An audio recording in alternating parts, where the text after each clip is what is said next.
Hola compañeros, muy buen día. Mi nombre es Carolina, del grupo 3AM16 de la historia de la arquitectura del Renacimiento del siglo XIX. Hoy, junto con mi equipo, les explicaremos sobre la Tower Bridge, en dónde se ubica, las generalidades de esta, cómo fue construida y quién la construyó. Esperemos que sea de su agrado. Ubicación. La Tower Bridge está ubicado en Londres, en Reino Unido. Este cruza el río Támesis cerca de la Torre de Londres y se ha convertido en uno de los símbolos de la ciudad. La vía que soporta el puente es la 100 Tower Bridge Road. Las estaciones más cercanas para llegar a este del metro de Londres son Tower Hill en las líneas Circle y District London, London Bridge en las líneas Jubilee y Northern y Bermondsey en la línea Jubilee, y la estación más cercana de Docklands Light Railway es Tower Gateway. El nuevo puente antes del Golden Bridge fue construido con granito, con una longitud de 283 metros y una anchura de 15 metros.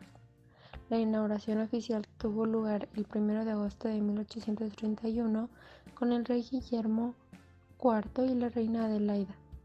Asistieron a un pabellón erigido sobre el puente.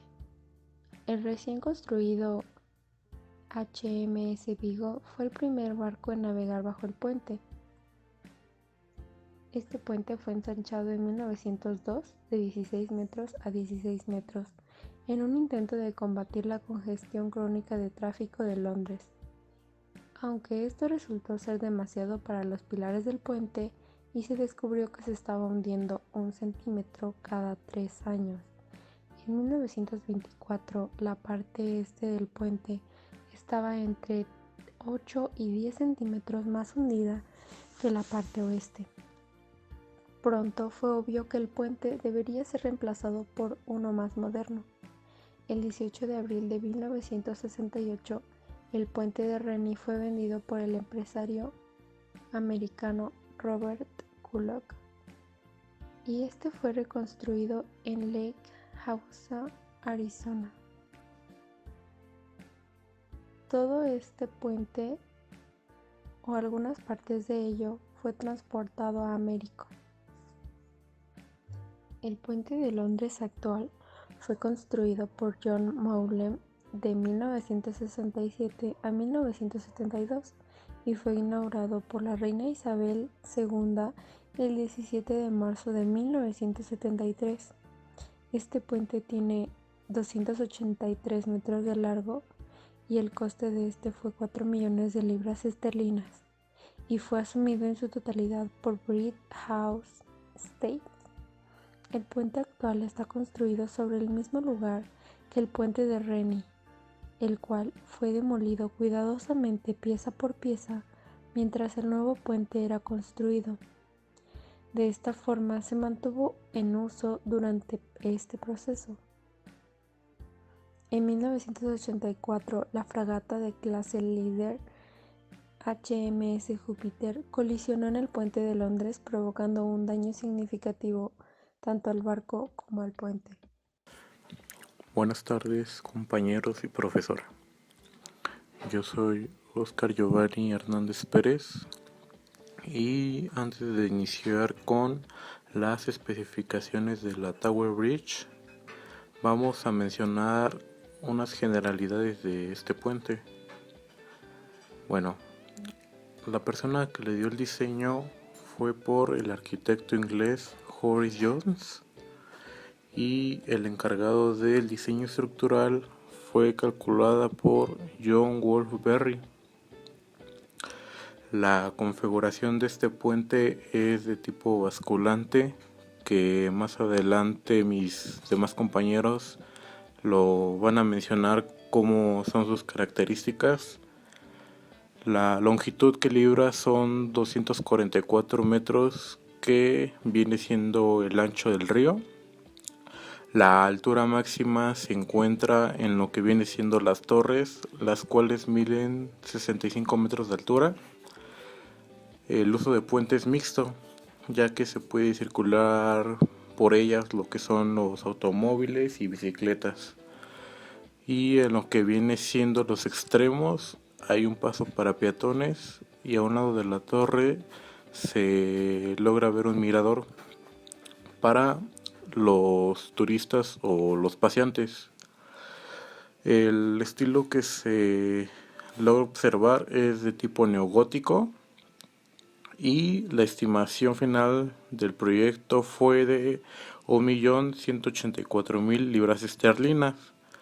Las constructoras que participaron en el proyecto fueron por Sir John Jackson, Mitchell and Company y Perry and Company.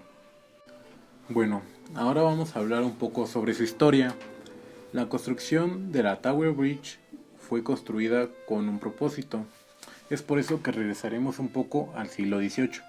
El siglo XVIII fue un periodo de rápido crecimiento para Londres, donde se refleja un aumento de la población y el despertar de la revolución industrial. Londres juega un papel muy importante dentro de la evolución del Imperio Británico. Muchos comerciantes procedentes de diferentes países llegaban a Londres para comerciar bienes y mercancías. Además, la gran cantidad de inmigración que hubo hizo que la población de la ciudad creciera aún más. Muchas personas se trasladaban a Londres para trabajar y para hacer negocios, contribuyendo a hacer Londres más grande y más frenética. La victoria de Gran Bretaña en la Guerra de los 7 Años incrementó su prestigio internacionalmente y se abrieron nuevos grandes mercados al comercio británico, incrementando aún más su prosperidad. Durante el periodo de los Georgia, Londres se amplió a un ritmo acelerado, más allá de los límites tradicionales. Distritos como el Mayfair fueron construidos para los ricos en el extremo oeste. Nuevos puentes sobre el Támesis alentaron la aceleración del desarrollo en el sur de Londres y en el extremo oeste. El puerto de Londres se expandió aguas abajo.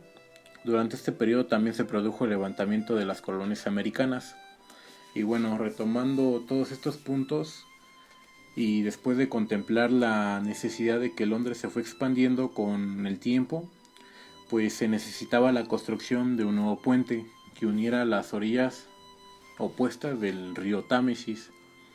Y ante el aumento de tráfico de la población y de los comerciantes, pues los puentes ya existentes no cubrían las necesidades y las personas tardaban pues demasiado tiempo en cruzar a sus destinos con muchas horas de espera.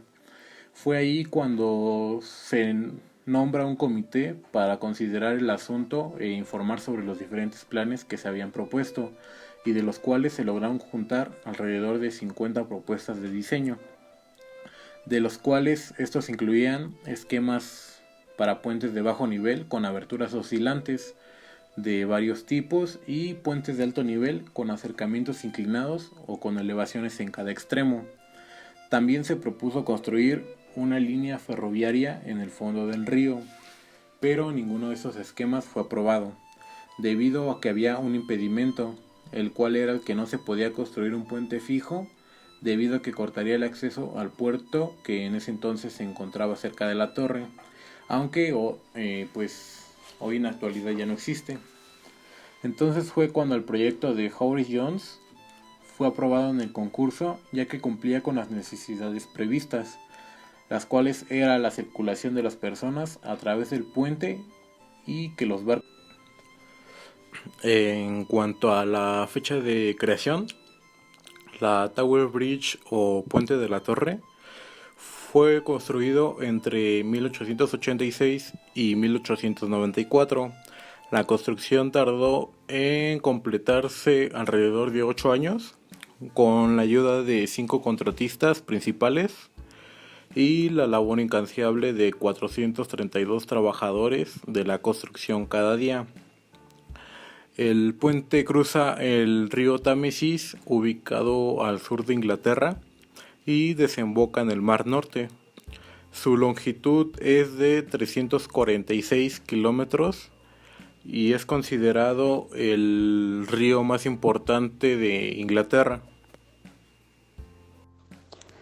Hola compañeros, mi nombre es Itzel Ruiz Arroyo y yo voy a hablar acerca de los arquitectos que intervinieron en la obra.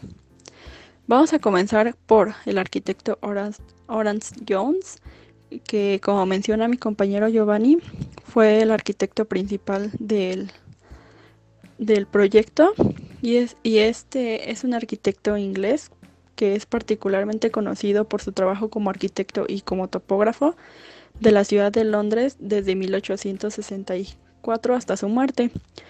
Su trabajo más reconocido es el Puente de la Torre, el famoso monumento londinense, pero desafortunadamente no llegó a verlo terminado. Hablando un poco más de su historia, vamos a decir que en 1843 inició sus trabajos de arquitecto en la posada de Furnival, 16 Holborn, comenzando en el ayuntamiento de Cardiff, cuya construcción fue de 1850 a 1853, y en el parque Caversham en 1850. También diseñó y llevó a cabo muchos edificios de importancia y pronto se estableció en Londres. Fue topógrafo del duque de Buckingham en Tufnell Park y en las fincas Bernard and Bernald Green. Como se puede ver a la derecha, este es el ayuntamiento de Horace Jones en la calle Street Mary, que esta es la imagen original de uno de los últimos legados de Jones. Es uno de los edificios más reconocidos del mundo, pero que él no vio terminado, como se mencionó anteriormente. Este es el Puente de la Torre o el Tower Bridge. En este proyecto trabajó junto con el ingeniero civil John Wolfe-Berry, hijo del famoso arquitecto Sir Charles Berry, quien fue designado en calidad de experto para diseñar el mecanismo del puente levadizo. Con la muerte de Jones durante las etapas iniciales de la construcción, la ejecución cayó a manos de Barry. En cuanto a las obras, vamos a tener que tuvo una gran cantidad de ellas. Algunas hoy en día han sido destruidas, como son el ayuntamiento de Cardiff, que como mencioné, fue demolida en 1913. También tenemos el Surrey Music Hall, la oficina del British and Irish Magnetic Telegraph Companies y el Salón del Consejo. En cuanto a las existentes, vamos a tener el mercado de Smithfield, la biblioteca y museo de Guildhall, el mercado de Leadenhall y el puente de la Torre, diseñado y aprobado en 1884.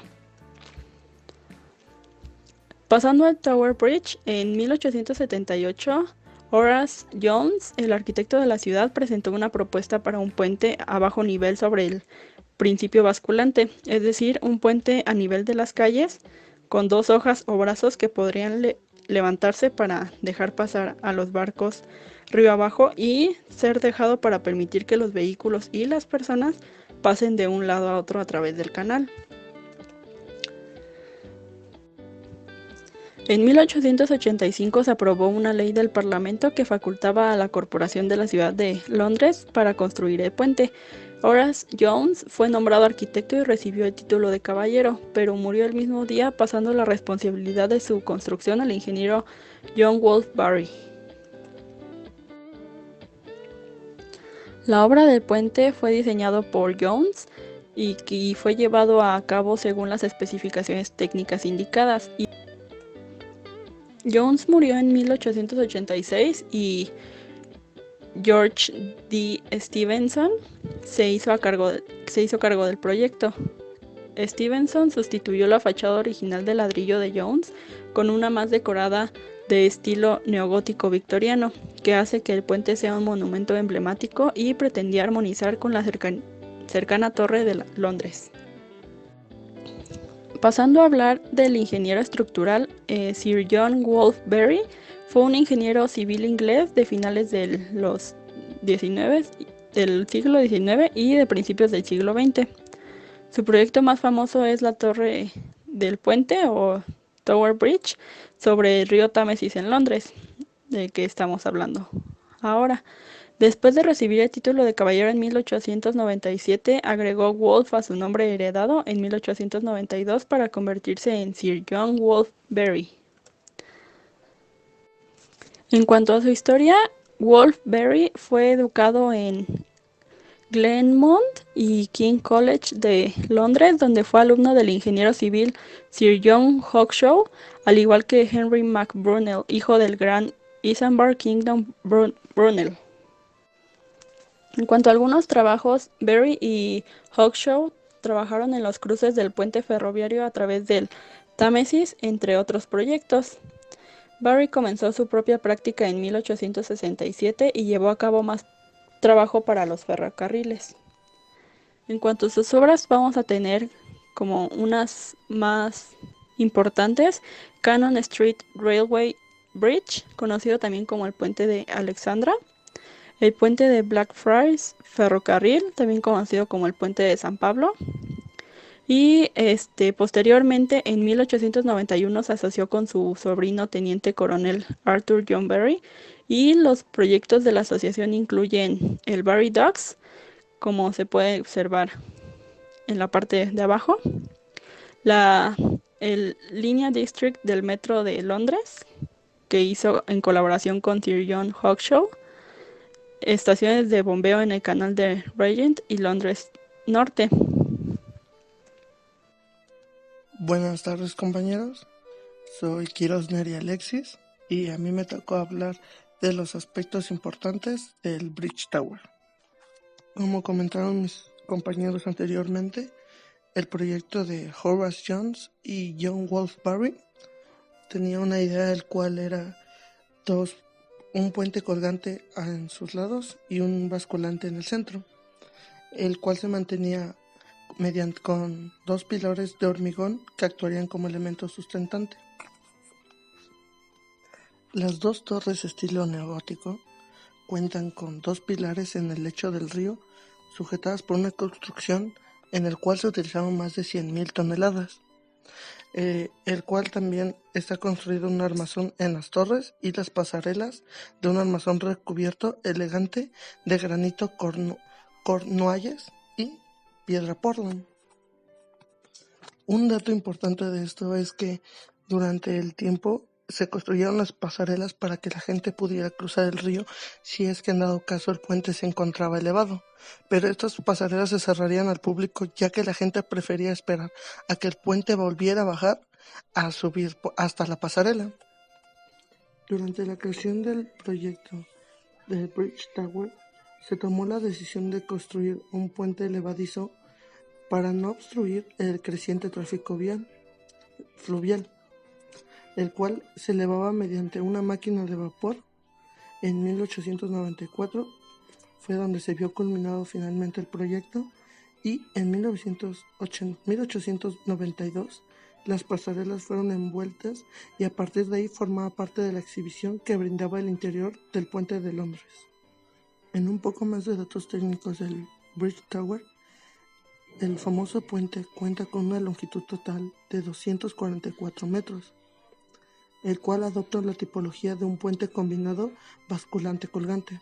Las fuerzas de compresión las soportan las 2 enormes torres que se erigieron sobre las enormes islas en el lecho del río Támesis, en el cual ofrecen espectaculares vistas a ambos lados de la ciudad.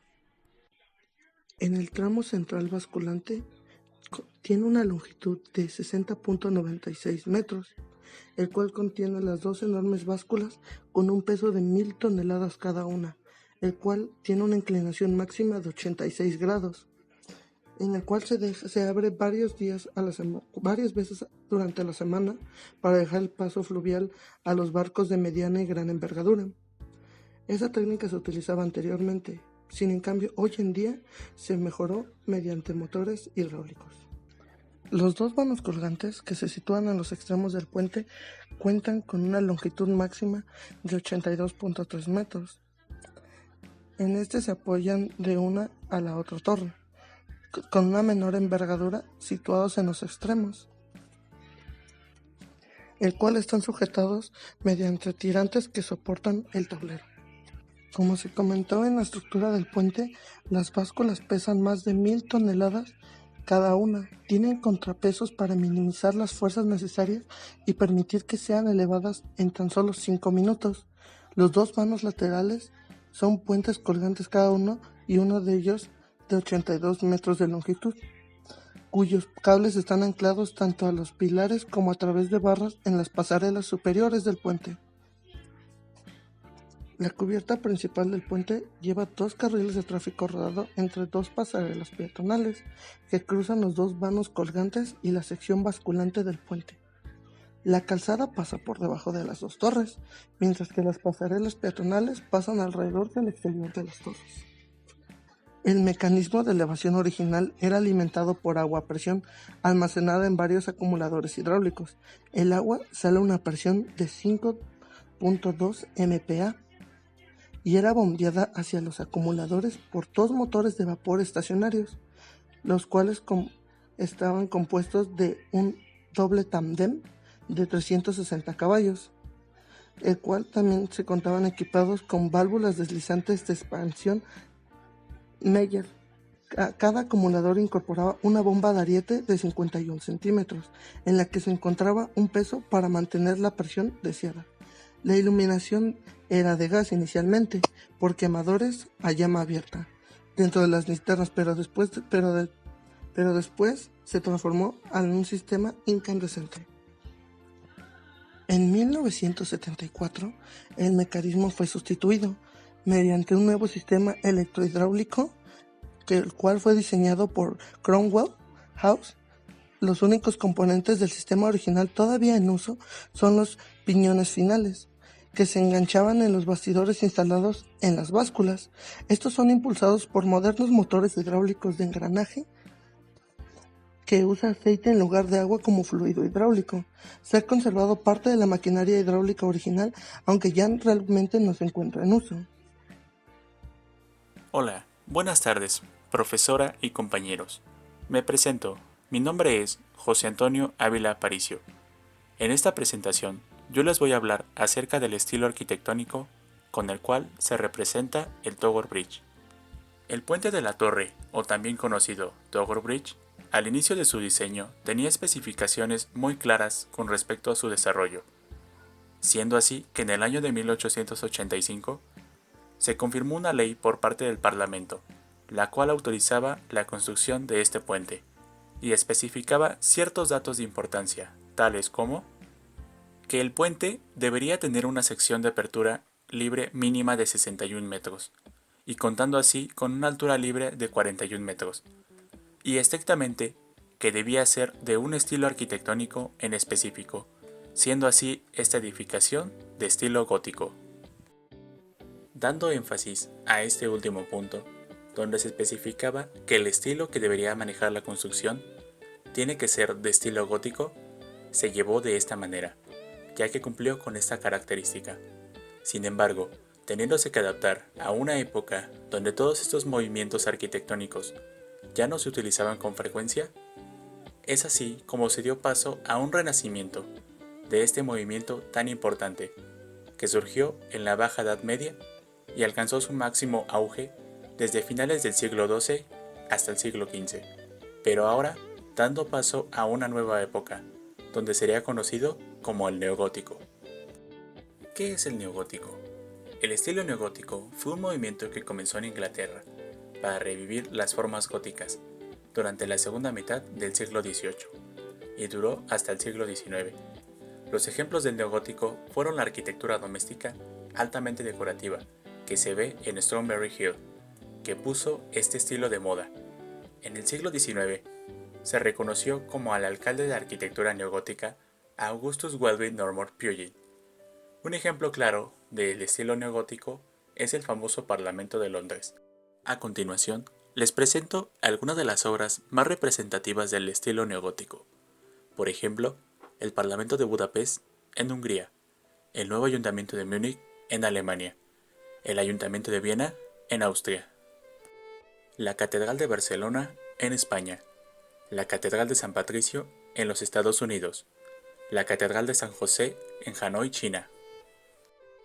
Cabe mencionar que en esta edificación el estilo neogótico no es la única corriente artística que se ve presente, sino que también se hace mención de otra corriente muy importante, que es el estilo victoriano.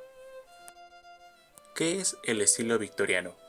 El estilo victoriano se reconoce como el modo genérico que describe al Reino Unido durante el largo reinado de Victoria I de Inglaterra, el cual fue del año 1837 a 1901.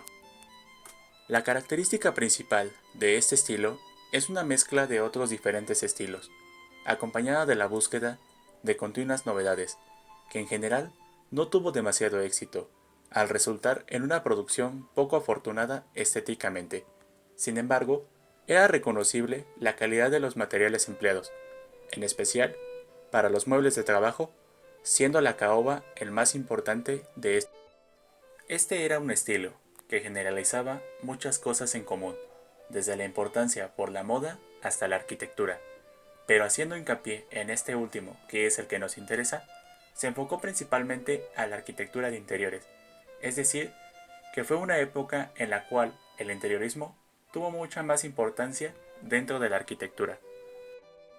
Teniendo claro el concepto del neogótico victoriano, se debe a que en esa época surgieron diversos movimientos, dando origen así a una arquitectura que compartía una o más características de diferentes estilos arquitectónicos, siendo conocida como una arquitectura no pura o de carácter ecléctico.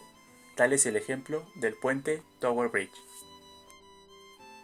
En esta corriente se ven ampliamente relacionados ambos estilos, ya que se conservan las fachadas asimétricas de paredes coloristas con ventanales alargados y verticales que tanto representan al neogótico, y a la vez la importancia del diseño y el confort que caracterizaron al estilo. Se estima que en 2015 la ciudad tuvo 8.63 millones de habitantes, una cifra que la convierte en el municipio más poblado de la Unión Europea y supone el 12.5% total de habitantes del Reino Unido. El área urbana del Gran Londres, con 10.470.000 habitantes, es la segunda más grande de Europa, pero su área metropolitana, con una población estimada de 12 y 14 millones, es la mayor del continente. Desde 1831, Londres es capital del Imperio Británico. Londres es la capital y mayor ciudad de Inglaterra y del Reino Unido. Esta está situada a orillas del río Támesis. Londres es un importante asentamiento humano desde que fue fundada por los romanos con el nombre Londinium, hace casi 2 milenios. El núcleo antiguo de la urbe de la City de Londres conserva básicamente su perímetro medieval de 1 milla cuadrada. Desde el siglo XIX, el nombre Londres también hace referencia a toda la metrópolis desarrollada alrededor de este núcleo. El grueso de esta conurbación forma la región de Londres y el área administrativa del Gran Londres, gobernado por el alcalde y la Asamblea de Londres. Esta ciudad global es uno de los centros enfocados en el ámbito de las artes, el comercio, la educación, el entretenimiento, la moda, las finanzas, los medios de comunicación, la investigación, el turismo y el transporte. Es el principal centro financiero del mundo y una de las áreas metropolitanas con mayor PIB. Londres es también una capital cultural mundial, la ciudad más visitada considerando el número de visitas internacionales, y tiene el mayor sistema aeroportuario del mundo, según el tráfico de pasajeros. Asimismo, las 43 universidades de la ciudad conforman la mayor concentración de centros de estudios superiores de toda Europa. En el año 2012, Londres se convirtió en la única ciudad en albergar la celebración de 3 Juegos Olímpicos de verano. Concluyendo con este último artículo, mis compañeros y un servidor agradecemos de antemano su atención hacia nuestra presentación. Muchas gracias.